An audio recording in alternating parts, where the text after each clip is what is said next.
invite à prendre place. Je voudrais souhaiter la bienvenue à chacune d'entre vous. On est heureux de vous voir à ce deuxième culte. Je voudrais vous souhaiter une bonne année 2025, mais pas avec des clichés, vous savez, oui, bonne année, meilleurs vœux, tout ça. On l'entend, moi ça fait 38 ans que j'entends ça, mais c'est bien. Mais je vous souhaite vraiment quelque chose, ok? Voici ce que je vous souhaite. C'est qu'en 2025, vous puissiez être davantage humble. Amen quand même. J'ai reçu ce verset pour l'Église dans la prière. Seigneur, qu'est-ce que tu veux pour l'Église? Qu'est-ce que tu veux pour nous? Et il y a le mot humilité qui est remonté dans mon cœur. Et ce texte de l'apôtre Pierre, 1 Pierre 5, au verset 5, qui dira « Revêtez-vous d'humilité, car l'Écriture déclare « Dieu s'oppose aux orgueilleux, mais il accorde sa grâce aux humbles. » Et il dira « Tenez-vous donc humblement sous la main puissante de Dieu. Retenez ceci, la main puissante de Dieu pour qu'il vous élève au moment fixé par lui, que quelqu'un dise Amen. » Alors j'ai une question pour toi, et ça sera le titre de mon message. Quelle main choisiras-tu en 2025? Alors je vais parler à tous les footballeurs devant l'Éternel. Vous savez que j'ai loupé ma carrière à cause des ligaments croisés, j'ai fini pasteur, tout le monde le sait ça maintenant, c'est plus un secret. Et si je vous dis 1986 pour les vieux briscards, qu'est-ce que ça vous dit? Il y avait une Coupe du Monde, vous vous rappelez? C'était où? Au Mexique? Quart de finale, qu'est-ce qu'il y a eu en quart de finale? Argentine contre l'Angleterre. On peut mettre le visu. Croyez-vous qu'il a marqué vraiment le but de la tête? Non, comment on a appelé le but de Maradona jusqu'à aujourd'hui? La main de Dieu. J'aimerais vous dire ceci. Ce n'est pas parce qu'on appelle un homme Dieu qu'il est Dieu. Et je voudrais vous dire autre chose. C'est que la main de l'homme, elle peut peut-être représenter sa force, son intelligence, ses capacités.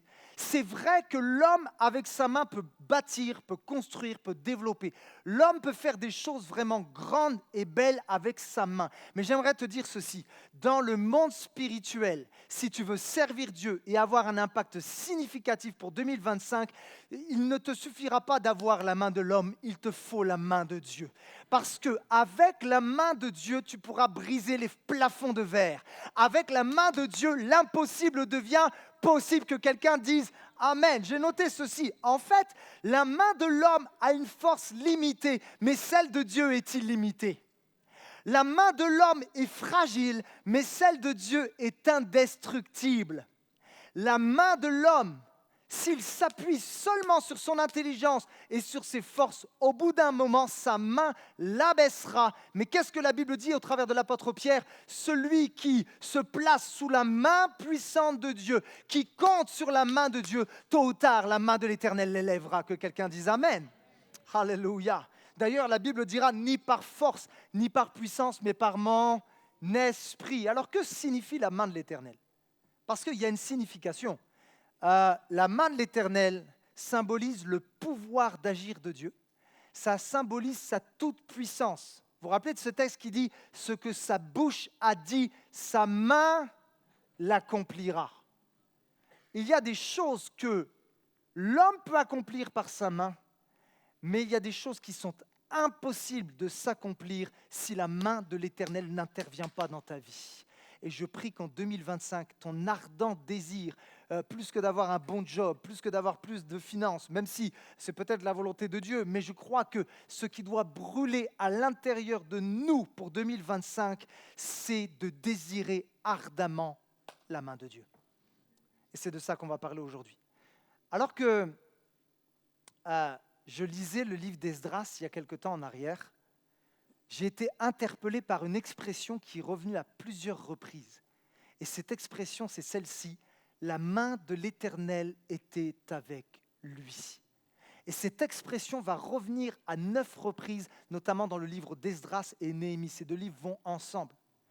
Et on voit que dans tout ce qu'ils disent, dans tout ce qu'ils entreprennent, Esdras et Néhémie, il y a comme une faveur de Dieu qui est là sur leur vie. Alors j'aimerais juste brièvement vous remettre un petit peu le contexte dans lequel se trouve Esdras. En fait, dans le livre d'Esdras et Néhémie, il y a 3 personnages principaux. Le Premièrement, il y a Néhémie. Néhémie, Dieu s'est servi de lui pour reconstruire les murailles de Jérusalem qui avaient été brisées, cassées, démolies. Et je n'ai pas pu m'empêcher de penser à ceci. Tu sais, les murailles de Jérusalem peuvent représenter les murailles dans ton cœur qui ont été fissurées, ces murailles de protection. Et peut-être qu'en 2024, tu as laissé des brèches à l'adversaire de ton âme et il a vu que la muraille était un peu cassée. Et tu sais, quand le diable voit une petite fissure, c'est un professionnel pour s'infiltrer dans la fissure. Peut-être que ton cœur a été abîmé parce que tu as laissé accès à des choses dont tu ne devais pas laisser accès. Peut-être que tu as laissé accès à la colère, à l'animosité, à la jalousie. Peut-être que tu as laissé accès à toutes sortes de choses qui ont fait du mal à ton cœur. La muraille a été fissurée et l'ennemi s'est introduit. Mais j'aimerais te dire qu'en 2025, au nom de Jésus, il est possible que la muraille de ton cœur soit restaurée. Parce qu'aucune fissure n'est impossible à être colmatée par le Saint-Esprit. Chaque fissure peut être rebouchée par l'Esprit de Dieu. Encore faut-il vouloir lui laisser la place. Deuxième personnage, il y a Zorobabel. Zorobabel, c'est lui qui va reconstruire le temple. Et vous savez, le temple peut représenter aussi notre corps, parce que la Bible, dans le Nouveau Testament, dira que sous la nouvelle alliance, tu n'as plus besoin d'aller au temple pour adorer l'Éternel, mais que ton corps est le temple du Saint-Esprit. Alléluia. En fait, tu es une habitation vivante du Dieu vivant et vrai. Alléluia. C'est extraordinaire. Peut-être aussi que le temple a été abîmé. Peut-être que dans ce temple, la musique, la louange ne résonnait plus. Peut-être que dans ce temple, il y avait plus des lamentations que de l'adoration. Mais je veux prophétiser sur ta vie en déclarant, et ce n'est pas juste parce que c'est 2025, qu'en 2025, l'adoration va revenir dans le temple. Alléluia. Ça ne sera plus les lamentations, mais ça va être l'adoration, que quelqu'un dise Amen. Et troisièmement, on voit ce personnage qui s'appelle Esdras, et il est dit de lui qu'il était un scribe versé dans la loi de l'Éternel. Et Esdras a été un instrument puissant entre les mains de Dieu parce qu'il a remis le culte qu'on devait donner à l'Éternel en place. Et il a passé parfois des heures à lire la loi de l'Éternel devant le peuple d'Israël. En fait, Dieu s'est servi d'Esdras pour amener un réveil en Israël. Alléluia. Et si Dieu voulait se servir de toi pour amener un réveil, est-ce que tu le croirais? Alléluia. Oh, le Seigneur n'en a pas terminé. Je crois que le Seigneur appelle dans cette génération des Esdras qui vont se lever et qui vont se tenir sur la parole de Dieu et qui vont la proclamer sans crainte. Que quelqu'un dise Amen. Alors j'aimerais qu'on aille au chapitre 7 et au verset 8, Esdras 7, 8. Et voici ce qu'il est dit de Esdras. Il arriva à Jérusalem le premier jour du 5e mois et la bonne main de son Dieu était sur lui. Vous direz également qu'il y a d'autres explications concernant la main de Dieu. En fait, la main de Dieu, elle peut représenter aussi un jugement. Mais la main de Dieu peut également représenter la faveur.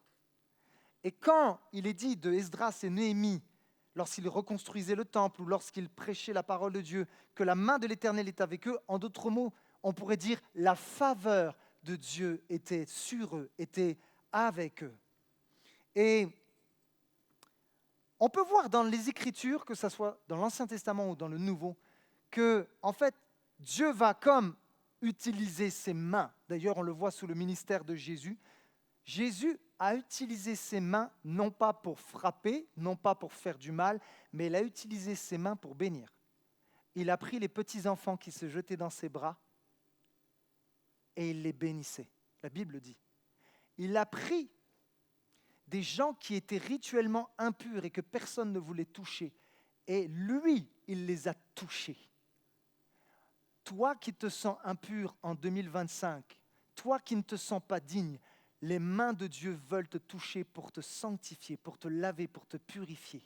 En fait, Dieu n'a pas peur de la noirceur, Dieu n'a pas peur même, excusez-moi l'expression, de la puanteur de ton péché, parce qu'il est venu sur cette croix pour prendre ta place. Et la Bible dit que le sang de Jésus a le pouvoir de nous laver et de nous purifier de tout péché. En 2025, laisse le Seigneur Jésus poser tes mains sur ta saleté parce qu'il est en mesure de te guérir et de te pardonner. Que quelqu'un dise Amen.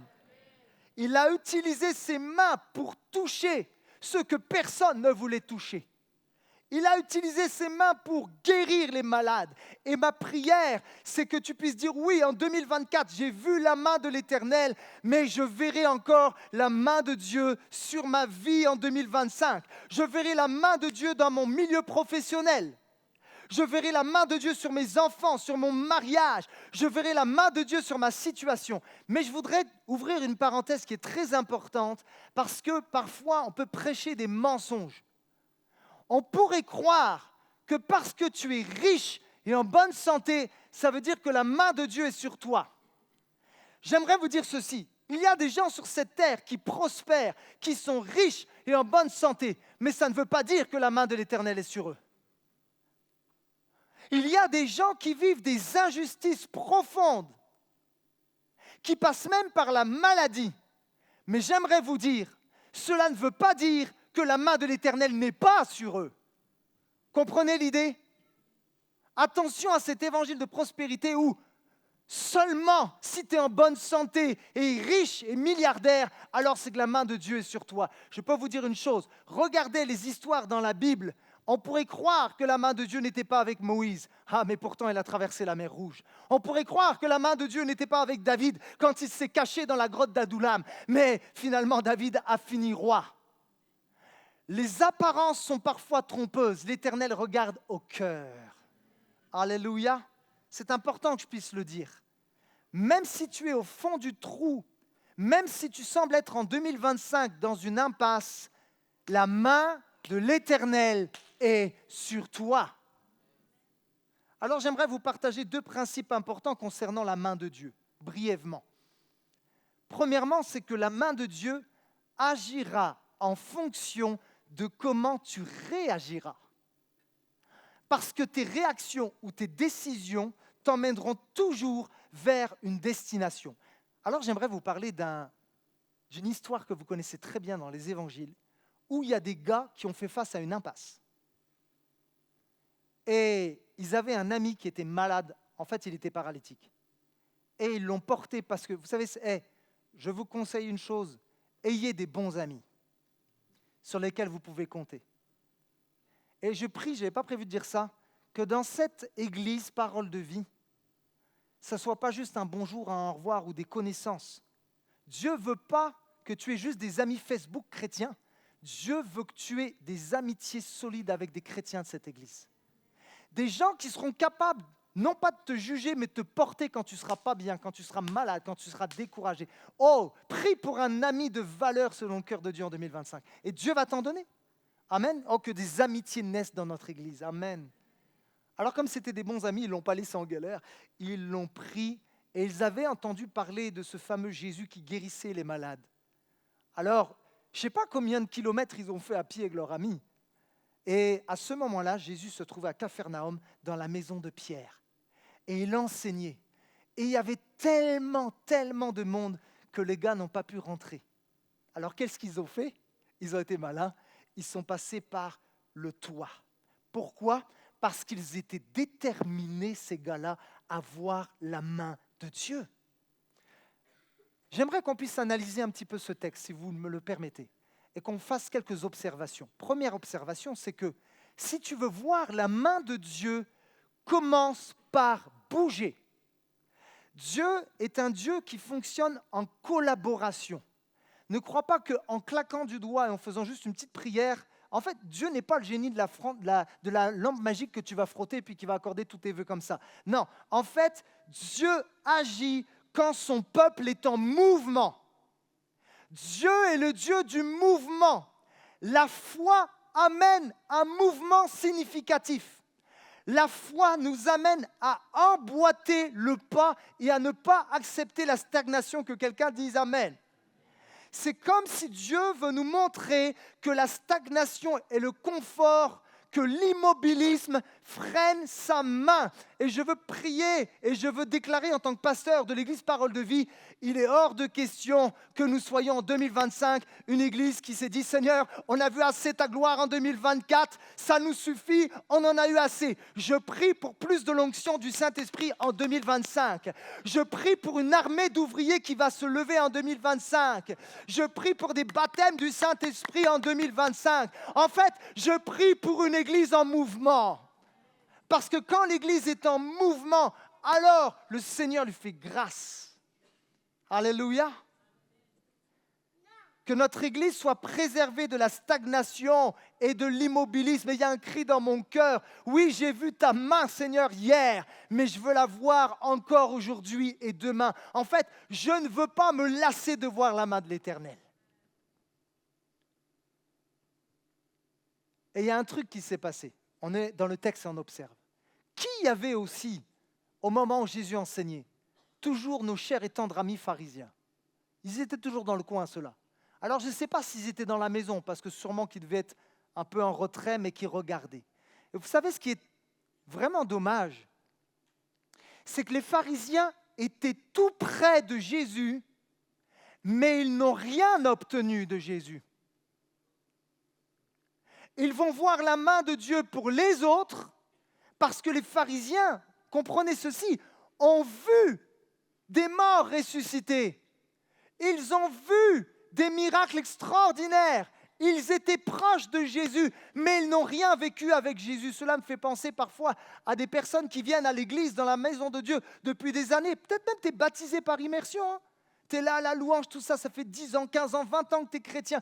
Tu es proche de la parole de Dieu. Tu entends tous les dimanches des messages du pasteur qui est en train de s'égousiller pour essayer d'encourager le peuple de Dieu. Sauf que la vérité, c'est que tu ne vis pas grand-chose avec Dieu. Il y a un paradoxe où on peut se tenir dans la maison de l'Éternel à tous les dimanches sans vraiment connaître Jésus-Christ. Je prie que ce ne soit pas ton cas. Je prie que tu sois comme ces gars-là qui avaient une soif, qui étaient déterminés en disant « Hey, nous, on ne passera pas à côté de la main de Dieu. Nous, on veut la main de Dieu sur nos vies. » J'aime ce pasteur Bob Gass qui est auprès du Seigneur maintenant, il a dit ceci. Vous pouvez être en présence de Jésus et ne pas changer. Tu peux venir à l'église tous les dimanches et ne pas changer. Ta situation n'évolue pas, ton caractère n'évolue pas, ta mentalité n'évolue pas. Il dira pourquoi? Parce que votre attitude et votre approche détermineront vos résultats. Waouh! Et il y a quelque chose de tellement important qui fait bouger le bras de Dieu. Vous savez ce que c'est? C'est un mot en 3 lettres, F-O-I, la foi. Et honnêtement, moi je vais vous dire une chose. Si pendant que je prêche, il y a un gars qui fait un trou dans le mur de l'église, je vous avoue, je ne serai pas content. Je pense que le conseil d'administration de l'église ne sera pas très content en disant « Ça va être des finances encore, qu'est-ce que vous faites? Attendez la fin de la réunion et venez par la porte d'entrée. » Est-ce que Jésus s'est énervé? Est-ce que Jésus a été choqué? Moi, je crois même que Jésus a été émerveillé. Ce qui émerveille Jésus, ce n'est pas ton nombre d'heures de prière. Il n'est pas impressionné par ton nombre d'heures de prière. Jésus n'est pas impressionné par ton pédigré théologique. Jésus n'est pas impressionné par ton titre. La seule chose, dites-moi si j'ai tort, dans les évangiles qui émerveille Jésus, c'est la foi. Et alors qu'ils sont descendus, franchement, les gars, ils ont mis le bazar. Pierre, je ne sais pas comment il a réagi au niveau du toit de sa maison. Je ne sais pas si ça existait, les assurances à l'époque. Mais qu'est-ce qu'il a dit? Voyant leur foi, Jésus dit au paralytique, « Mon enfant, tes péchés sont pardonnés. » Et par la suite, le texte dit que Jésus va lui dire, « Lève-toi et marche. » Et il va repartir avec son brancard guéri. En fait, ta foi te poussera à traverser les obstacles. Les gars, et c'est ça que j'ai aimé, c'est qu'ils ne se sont pas dit « Oh bah zut, c'est bouché, on reviendra une autre fois. » Vous savez, pour voir la gloire de Dieu, parfois, il nous faudra sortir du cadre que les hommes ont établi. Pour voir la gloire de Dieu, Il y en a qui se disent, c'est sûr, c'est par la porte qu'il faut rentrer si je veux voir la gloire de Dieu. Mais en fait, ils ont vu plus loin, ils ont vu plus haut. En fait, ils ont pris de la hauteur. Il y a peut-être des situations, des éléments de blocage dans ta vie. Tu as l'impression que Dieu n'agit pas. Pourtant, tu viens tous les dimanches à l'église et des fois, ça t'arrive même de faire des petites prières en semaine chez toi. Mais tu ne vois pas les choses évoluer parce que le Saint-Esprit veut te rappeler ceci pour 2025. Il est temps de ne plus rester à la porte, il est temps d'aller sur le toit. Il est temps de prendre de la hauteur, que quelqu'un dise Amen. Qu'est-ce que ça veut dire dans le concret? Peut-être que toi qui es célibataire et qui prie, puis tu es là à la porte, tu es là à la porte, mais c'est bouché. De toute façon, tous mes copains, mes copines, tout ça, mes amis, ils sont mariés, mais moi je suis là, j'attends à la porte, j'attends ma promesse à la porte. Peut-être qu'il est temps de monter sur le toit, mon ami. Qu'est-ce que ça veut dire? Ça veut dire que c'est bien de faire une petite demande comme ça ou d'espérer en soupirant, mais peut-être qu'il va falloir passer par un temps de jeûne et de prière. Je parle pour diverses situations. Peut-être que ta situation familiale est critique. Peut-être que tu es au bord du divorce dans ton mariage. Il est temps de monter sur le toit et de ne pas attendre comme ça devant la porte, parce que ceux qui monteront sur le toit verront la main de Dieu sur eux. Que quelqu'un dise Amen. Alléluia. Il est temps d'aller plus haut, parce que l'obstacle est une opportunité de voir la main de Dieu. Alléluia. Je crois que parfois on se prive de la main de Dieu parce que nous sommes bloqués dans des concepts, dans des manières de faire et de penser. Et je crois qu'en 2025, Dieu veut bousculer nos habitudes. On a toujours fait comme ça dans nos églises, ou j'ai toujours fait comme ça, ou mes parents m'ont enseigné comme ça. Mais je crois que le Saint-Esprit est celui qui vient bousculer nos habitudes. Je crois que le Saint-Esprit est le meilleur des réformateurs. Et d'ailleurs, quand il y a eu des réveils ou quand ça a bougé dans l'œuvre de Dieu, c'est parce qu'il y a eu des hommes et des femmes qui ont eu suffisamment d'audace et de courage pour parfois marcher à contre-courant. J'aimerais vous dire, ceux qui veulent voir la gloire de Dieu ne seront pas compris de tous, même de ceux qui vous aiment. Jésus a été le premier à être hors cadre.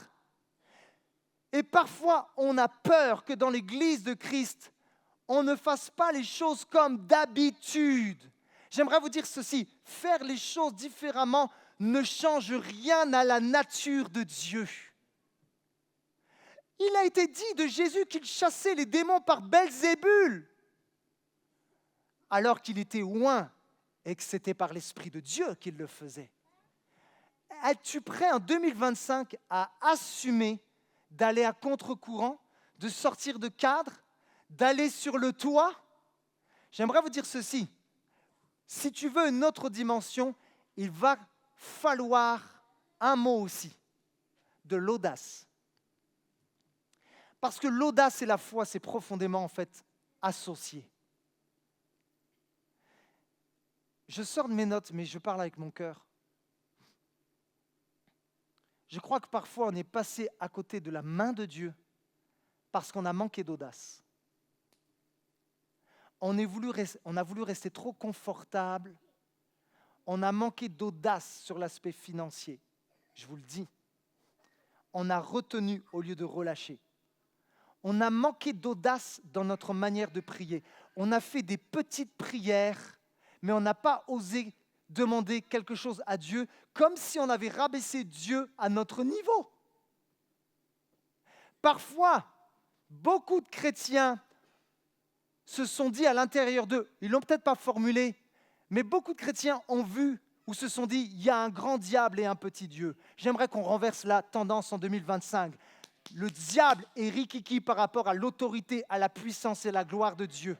Arrêtons de dire il y a un grand diable et un petit Dieu. Non, je connais celui qui est capable de guérir, de libérer, de se transformer. Et même si la porte est bouchée, même s'il semble ne pas avoir d'opportunité, je vais monter sur le toit. Parce que si Dieu est avec nous, qui sera contre nous?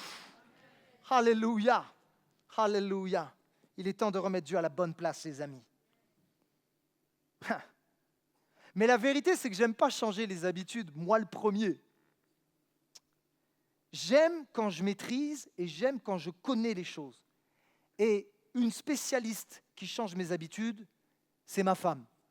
Je vous explique pourquoi. Ça va parler peut-être au mari. Ça vous est déjà arrivé de rentrer chez vous Et là, vous vous dites, mais pourquoi le canapé a changé de place? Mais la télé a changé de place, tout a changé de place. Et là, c'est comme si ça vous perturbe psychologiquement. Est-ce que je suis le seul homme à avoir vécu ça? Et des fois, j'étais voir ma femme quand elle a déplacé le canapé et tout ça. Je lui dis, chérie, on était bien comme ça. J'avais mon petit coin pour la lecture, j'étais bien, j'avais mes repères. Là, tu m'as fait perdre tous mes repères. Pourquoi tu as voulu changer? Je ne sais pas pourquoi les épouses, parfois, comme ça, sans prévenir, un clac. Et moi, psychologiquement, ça m'atteint, quoi. Je ne suis pas bien. J'en fais un petit peu des tonnes. Et la vérité, c'est que quelques semaines après, je finis par m'habituer par la nouvelle disposition. Et vous savez ce que je dis à ma femme? Chérie, en fait, t'es extraordinaire, t'es génial. Je me sens encore mieux dans cette nouvelle disposition. Si c'est une parole de Dieu pour quelqu'un, prenez-la. Amen. Dieu veut peut-être te bousculer en 2025 dans ta manière de penser, dans ta manière de parler. Dieu veut te rendre davantage audacieux. Alléluia. Mais si tu veux vivre le plus, il va falloir laisser le Saint-Esprit bousculer, peut-être changer certaines choses. C'est inconfortable, mais j'aimerais vous dire que c'est le chemin qui nous amène à la gloire. Alors voici ma prière. Seigneur, je veux être prêt à accepter d'être bousculé dans mes habitudes, dans ce que je crois être bon, afin de voir ta main agissante dans ma vie. Alors n'oubliez pas ceci, et je conclus mon premier point. La main de Dieu agira en fonction de comment tu réagiras. Alléluia. Soyons comme les amis du paralytique. C'est bouché au niveau de la porte en bas, on va monter sur le toit. Et je vous annonce au nom de Jésus qu'en 2025, avec l'Église Parole de Vie, nous allons monter sur le toit. Que quelqu'un dise Amen. Alléluia.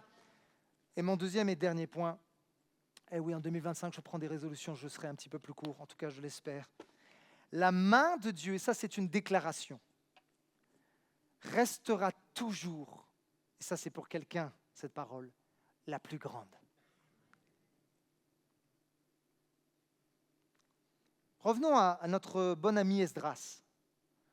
Esdras est mandaté par l'Éternel pour aller prêcher sa parole, pour amener un réveil. Il va aider Néhémie, Zorobabel, ils vont faire équipe. Mais voyez-vous, lors de la reconstruction du temple, même des murailles, on le voit, il va avoir une farouche opposition. Et j'aimerais que tu t'enlèves cette idée de la tête que quand une porte se ferme devant toi, tu crois que parce que la porte est fermée, ça veut dire que ce n'est pas de Dieu. J'aimerais que tu t'enlèves cette idée de la tête que parce que c'est difficile, parce que j'ai de l'opposition et j'ai l'impression que l'entreprise que j'ai démarrée, ça ne marche pas. J'essaie de faire des efforts dans mon mariage, dans mon couple, ça ne marche pas. Et certains, ils abandonnent parce qu'à la première porte qui se ferme, ce n'est pas parce que tu as de l'opposition que Dieu n'est pas avec toi. Croyez-vous que quand Jésus est venu sur la terre pour sauver l'humanité, il a fait les choses en sifflotant? Je peux vous dire, pour ceux qui connaissent les évangiles, il a eu un petit peu d'opposition, il me semble. Mais il était dans le plan parfait du Père. Voici ce qu'il est dit dans Esdras 4, 4, 5. C'est une parole de Dieu pour quelqu'un. Alors le peuple du pays se mit à décourager le peuple de Juda et à l'intimider pour l'empêcher de bâtir. Regardez les filous. Ils payèrent des conseillers contre eux pour faire échouer leur projet. Il y a des personnes, Dieu a mis un potentiel en vous et vous vous êtes laissé intimider par l'opposition. Vous vous êtes laissé intimider par des paroles de mort et vous avez presque validé les paroles que le diable a dit sur votre vie, quoi. Mais n'oublie pas que Dieu dit des choses aussi sur ta vie. Alléluia. Alléluia. Alors, c'est un truc de fou. Alors moi, j'aurais pété un câble parce que j'aime bien quand les choses vont vite. C'est pas que les travaux sont arrêtés pendant un mois. Déjà, un mois, j'aurais été en PLS. Les travaux vont s'arrêter, relisez votre Bible, pendant 18 ans. Moi, je n'aurais pas aimé être Esdras. Pendant 18 ans, les travaux vont s'arrêter. Seigneur, ta grâce. Et je voudrais te dire ceci. Toi qui sembles être à l'arrêt dans tes entreprises. Toi qui sembles être à l'arrêt dans ta vie avec Dieu, tu as l'impression que les choses n'évoluent pas et tu es comme frustré en fait. J'ai écrit ceci. Même si la main des hommes ou de l'ennemi se dresse devant toi, elles ne pourront jamais contrecarrer les plans de Dieu sur ta vie. Pourquoi? La main de Dieu restera toujours la plus grande. J'appelle le pianiste à s'approcher. Voici ce qu'il est dit. On continue. Mais à un moment donné, je n'avais pas prévu de dire ça, il faut que je le dise. Tous les hommes de Dieu dans la Bible ont vécu des moments de désert. Moïse a vécu un moment de désert. Abraham, David, et j'en passe. Joseph a eu sa prison. Tous les grands hommes de Dieu, les grands personnages ont eu des moments de désert. Mais quand la main de Dieu est sur toi, le moment de désert, le moment des disettes, tôt ou tard, prendra fin. Ça peut être en arrêt depuis 18 ans. Peut-être que tu ne vois pas la promesse maintenant s'accomplir. Mais quand tu te places sous la puissante main de Dieu, tu n'es pas condamné ad vitam aeternam à l'échec, que quelqu'un dise amen. Tu n'es pas condamné sans cesse aux pleurs et aux larmes. Tu n'es pas condamné à rester dans un désert toute ta vie parce qu'au bout d'un moment, il y a une terre promise, il y a un Canaan, il y a une terre où coule le lait et le miel. Mais pour aller sur cette terre, il faut accepter la main de Dieu. Voici ce qu'il est dit.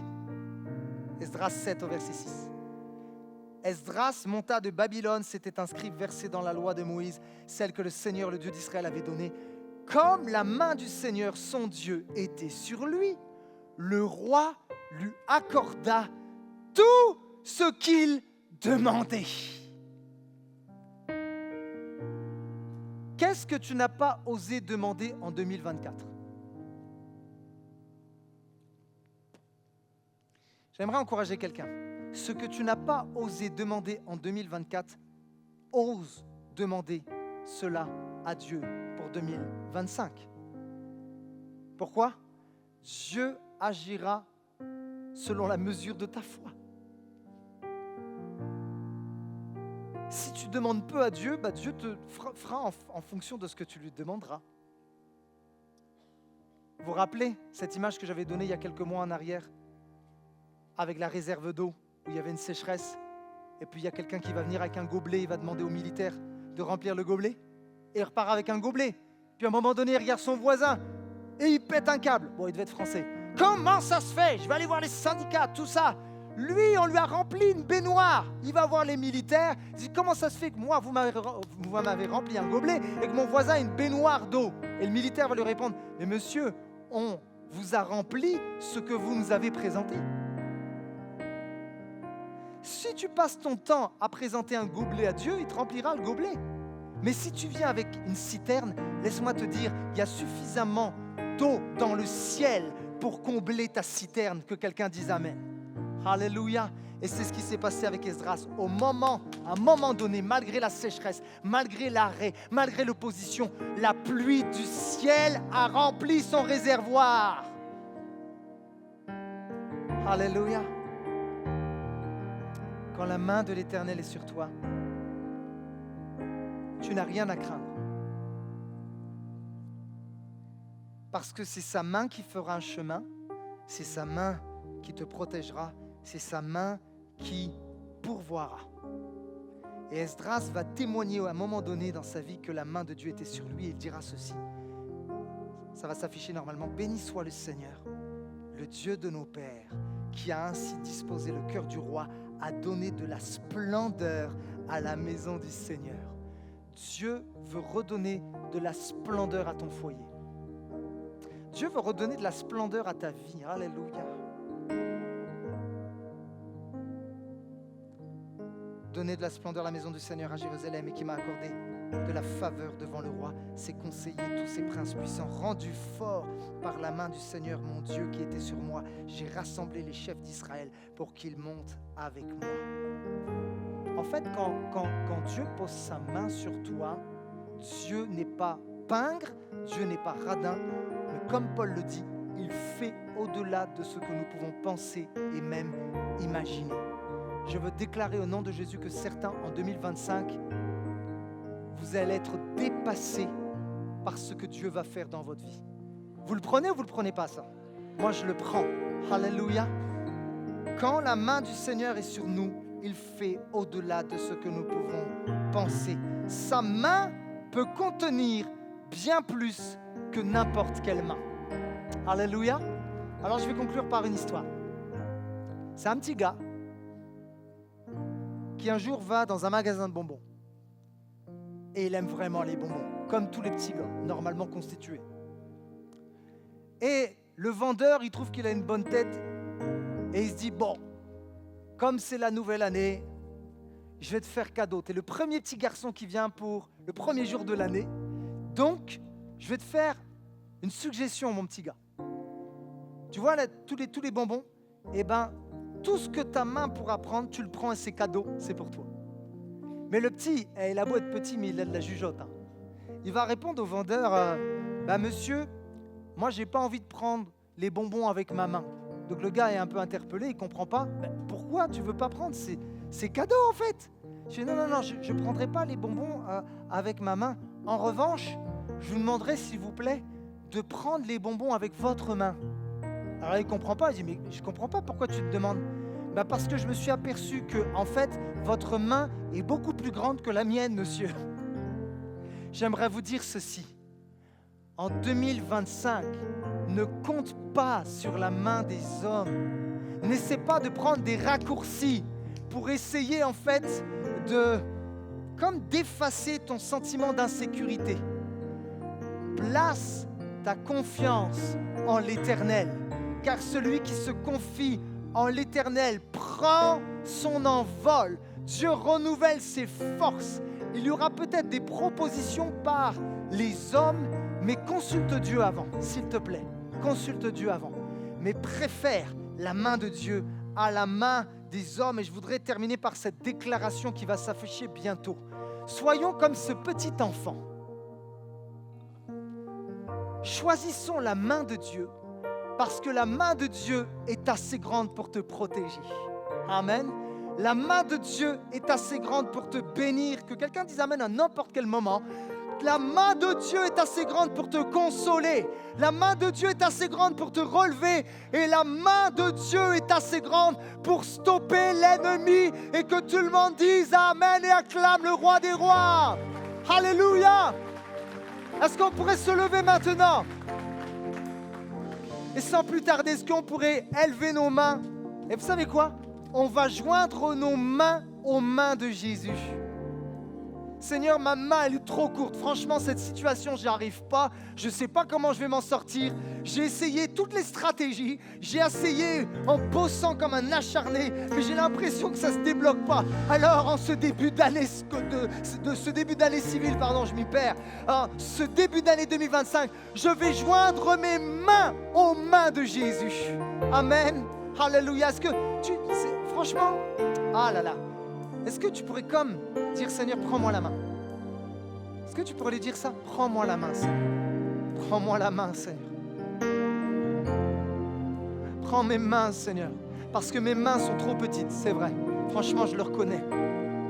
Je te demande pardon si en 2024, j'ai choisi la main de l'homme. J'ai choisi mes stratégies. J'ai choisi ma force, mon intelligence, mes capacités. Je choisis en 2025 la main qui est la plus grande, la main qui est la plus forte, c'est la main de Dieu. Alléluia, alléluia. Pendant que tu lèves tes mains vers Jésus, abandonne tes fardeaux à Jésus. Adore Jésus. Vous savez, il y a des gens, c'est une parole de Dieu pour quelqu'un. Il y a des gens, vous triturez l'esprit pour essayer de trouver des solutions. Vous savez quoi? Vous gagnerez du temps,